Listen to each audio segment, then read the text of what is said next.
नमस्कार। अपना आंदोलन यूट्यूब चैनल में आपका स्वागत है। यह तस्वीर जो आपको दिख रही है यह है 395-96 से भाकपा माले के प्रत्याशी कॉमरेड धर्मराज कोल का, जिनका घर मिर्ज़ापुर के पहाड़ी के पास है जो मध्य प्रदेश से सटा हुआ है। काफ़ी गरीब परिवार से आते हैं। जो आप देख रहे हैं ये उनके बच्चे हैं और इसके साथ ही साथ आज हम उनके घर पे आए हुए हैं और हम सीधे उनसे आपको सुनवाएंगे कि किस तरह के संघर्ष हैं, किस तरह की चुनौती है जो उनके सामने इस विधानसभा चुनाव लड़ने के लिए प्रस्तुत है। ये पहाड़ है जहाँ पे हम लोग चढ़ रहे हैं और सीधे सुनिए धर्मराज से कि उनके सामने किस तरह की चुनौती है। मेरा नाम धर्मराज कोल है। मैं 395-96 विधानसभा के प्रत्याशी हैं CPI-ML के, और हम लोगों का संघर्ष लंबे समय से चल रहा है। यहाँ सबसे बड़ी समस्या आदिवासियों का है, जिसमें हमारे बगल के मध्य प्रदेश में हमारे बिरादरी कोल बिरादरी को अनुसूचित जनजाति का दर्जा मिला है। उत्तर प्रदेश में कोई सरकार अभी तक जनजाति का दर्जा नहीं दिया, जिसमें हमारे समाज का न तो कोई का कहते हो उत्थान नहीं हो रहा है, बुनियादी लाभ भी नहीं पा रहे हैं। इसलिए हम लोगों का मुहिम हम 2008 से राजनीति में हैं और उस समय से लगातार आज तक संघर्ष करते अपने हक अधिकार की लड़ाई के लेकर के, अपने समाज को लड़ाई के लेकर के, नौजवानों की लड़ाई को लेकर के बड़ी बड़ी आंदोलन करते रहते हैं हम लोग।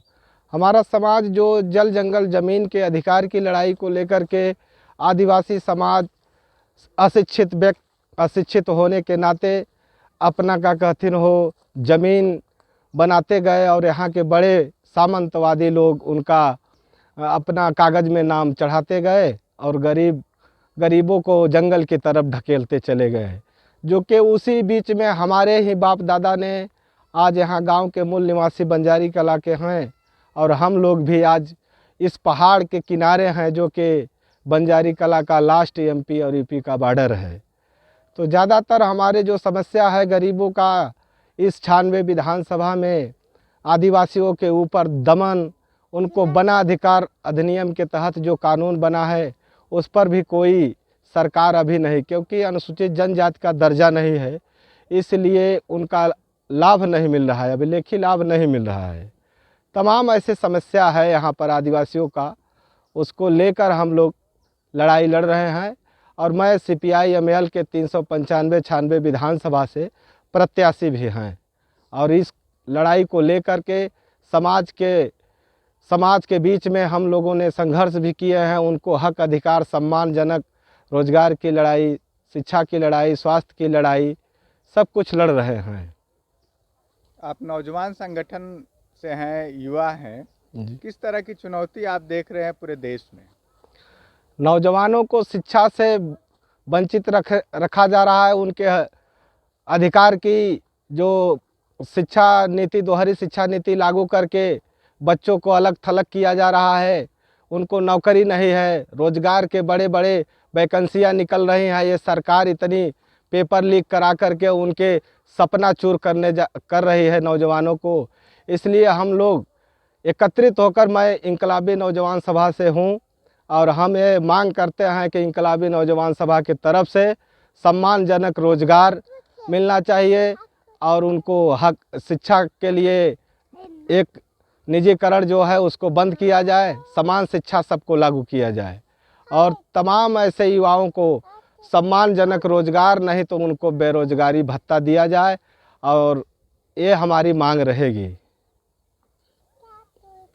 ये पूरा कोल बाहुल्य विधानसभा है। पिछली बार भी यहाँ से कोल ही प्रत्याशी चुनाव जीते थे और इस बार भी ढेर सारी पार्टियाँ जिनके पास अकूत के पैसे हैं वो चुनाव लड़ रही। किस तरह की चुनौती है आपको इस चुनाव को लड़ने में?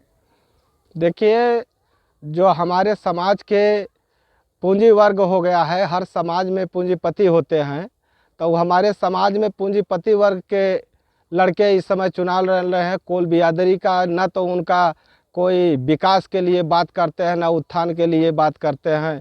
और आदिवासी समाज अपना वोट दे करके, अपना भाई समझ करके उनको विधानसभा तक भेजते हैं, लेकिन उनका आवाज़ कोई नहीं होता है। जो भी हर गरीब को यही आशा है कि हमारा ही विधायक होगा, हमारे ही समाज का होगा, लेकिन आदिवासी समाज का कोई विधायक आदिवासियों के लिए नहीं लड़ता है, कोलों के लिए नहीं लड़ता है। क्योंकि हम नवगढ़ से लेकर के बांदा तक बाहुल्य इलाका में आदिवासियों का बेल्ट है, कोलों जाति का बेल्ट है, लेकिन एक भी विधायक उनके जल जंगल ज़मीन के सवाल पर, उनके शिक्षा के सवाल पर, स्वास्थ्य के सवाल पर, कोई सवाल पर उनको बात नहीं करते हैं। विधानसभा में जो चुनी हुई पार्टियां हैं, विधायक जाते हैं, वो सिर्फ का कहतीन हो, जो पार्टी उनकी कहती है वही काम करते हैं, गरीबों के कोई आवाज़ नहीं उठाते हैं। अभी रास्ते में लकड़ी काटने वाले ढेर सारे लोग अपने सर पे बोझा लेके जा रहे थे। माने उज्ज्वला का इतना प्रचार है, क्या हाल है इस इलाके में? सरकार उज्ज्वला को योजना जो कह रही है कि हम निःशुल्क गैस कनेक्शन दे रहे हैं, तो हम ये देख रहे हैं हमारे समाज में कि उनका इतना महंगा कर दिया गया है गैस, कि एक बार से दोबारा गरीब आदमी उज्ज्वला का गैस नहीं भरा रहा है। तो वो लोग यहाँ के जो समाज जंगल में निवास करने वाले हैं, वो अपना शुद्ध रोटी और चावल खाने के लिए लकड़ी, सूखी लकड़ी ले आकर के अपना जीविकापार्जन करते हैं, क्योंकि उनकी कोई आमदनी नहीं है। सरकार कहती है कि मैं धुआं निकाल दिया और महिलाओं को धुआं नहीं लगेगा, लेकिन उनका धुआं का, उनका आत्मा ऐसा लग रहा है निकल रहा है। एक बार पैसा किसी तरह से वो गैस कनेक्शन के नाम पर तो सरकार दे दिया, लेकिन दोबारा उनको भरवाने के लिए पैसा नहीं है गरीबों के पास। इतनी चरम सीमा पर महंगाई हो गई है कि वो अपना जीविका किसी तरह जिया पा रहे हैं। और खाद्य सुरक्षा जैसे कानून लागू किया गया है। अभी सरकार तेल, सोयाबीन का तेल और क्या कहते हैं नमक दे रही है, चावल। तो वो सरकार जो है वो सिर्फ गरीबों को, जैसे 35 किलो राशन, हम तो ये कहते हैं कि 5 किलो एक महीने में नहीं चल सकता है किसी परिवार का। तो उनको हम लोग अपने इस विधानसभा में मांग करेंगे कि 35 किलो कम से कम राशन दिया जाए उनको महीने भर का, एक यूनिट पर। बाकी जल जंगल ज़मीन की लड़ाई पूरे आदिवासी बेल्ट में है, सोनभद्र मिर्ज़ापुर में है, और बेरोजगारी भी इस पूरे इलाके को सता रही है। क्या कहना है इस सवाल पर? जल जंगल ज़मीन की जो लड़ाई है, यहाँ सरकार ने जो कानून अधिकार कानून बनाए हैं, उसको सही तरीके से लागू नहीं किया गया है। आदिवासियों के साथ छल किया जा रहा है। क्योंकि पहला तो छल यह है कि उत्तर प्रदेश में कोल बिरादरी को जनजाति का दर्जा नहीं दिया गया, और उस कानून में यह है कि जो वन अधिकार अधिनियम के तहत अनुसूचित जनजाति के लिए 25 साल का कब्जा और अन्य परंपरागत के लिए 75 साल का। हम लोगों ने इस लड़ाई को लंबे समय से जारी रख रहे हैं, और हम जल जंगल ज़मीन को लेकर के अगर हम इस विधानसभा में जाएंगे, तो प्रथम हमारा होगा कि आदिवासियों के जल जंगल ज़मीन का अधिकार मिलेगा। ये हमारी मांग है। आपका परिवार कैसे चल रहा है? बच्चे और इस राजनीति में जो एक कम्युनिस्ट पार्टी जहां पैसा उस रूप में नहीं है, तो कैसे परिवार के साथ संघर्ष और आंदोलन और चुनाव के बारे में आप सोच पा रहे हैं? हमारा परिवार ऐसा है कि हम लोग पढ़े लिखे नौजवान राजनीति नहीं करना चाहते थे, लेकिन इस सरकार ने नौजवानों को न तो कहीं नौकरी मिल रही है और न तो कहीं कुछ बड़े बड़े सेक्टर, प्राइवेट सेक्टर बेचे जा रहे हैं। रेल बेच दिए, जहाज़ बेच दिए, बिजली बेच दिए, BSNL बेच दिए, सब सरकार निजीकरण कर रही है। इसलिए हम लोगों भी अपने इस गरीब समस्या से और अपने समाज के लड़ाई को लड़ने के लिए, एक हम गरीब घर से के अपने हक अधिकार के लेकर के, अपने समाज की लड़ाई को लेकर के संगठित करके, चंदा मतलब उन्हीं के सहयोग से हम लोग ये लड़ाई लड़ रहे हैं। मतदाताओं से क्या अपील है आपकी? सभी मतदाता भाइयों एवं बहनों से मेरा ये अपील है कि काफ़ी भारी से भारी संख्या में अपना मतदान करें, और सही का कहते हैं संघर्षशील युवा युवाओं को विधानसभा में भेजें, जिसमें हमारे नौजवान साथियों और भाइयों का वहाँ जगह है अपना आवाज़ को ऊंचाने के लिए, उनके हक अधिकार की लड़ाई के लिए।